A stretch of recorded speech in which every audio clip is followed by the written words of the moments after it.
étaient également exclus du champ de... On sentait là la grandeur d'esprit entre les deux présidents, le dépassement. Ils ont mis en avant le Sénégal.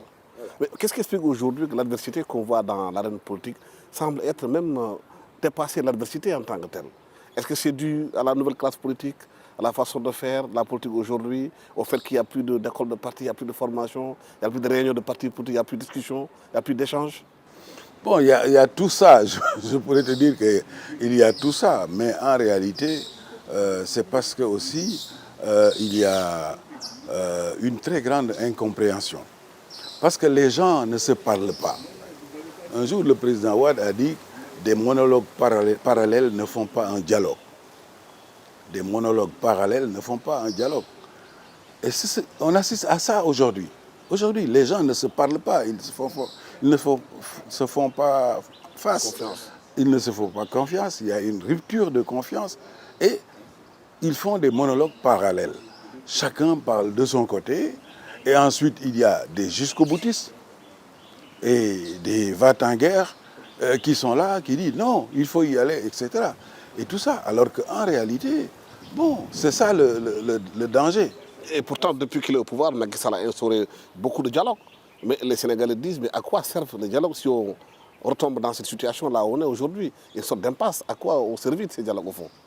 Oui, non, c'est-à-dire, je pense qu'il faut dépasser les dialogues spectaculaires où vraiment on vient faire des déclarations solennelles et tout ça, alors qu'au fond, comme on dit, on parle mais on a le couteau derrière le dos.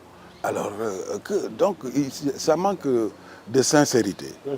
Je crois qu'il faut que des deux côtés, qu'on sente une profonde sincérité et une volonté d'aller le plus loin possible. Au-delà donc, de l'expression dialogue qui est maintenant plus ou moins galvaudée, je pense qu'il faut aller vers des concertations véritables, nationales, où vraiment les gens vont se parler, mais vont surtout aborder de façon approfondie les maux qui gangrènent la société sénégalaise et trouver des solutions. Parce qu'il n'y a pas une autre voie. Même les guerres finissent autour de la table. Absolument. Et donc, il faut éviter d'en arriver à la guerre.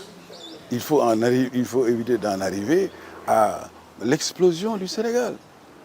Comme disait l'autre, le général de Gaulle, il n'y a pas de politique qui vaille en dehors des réalités.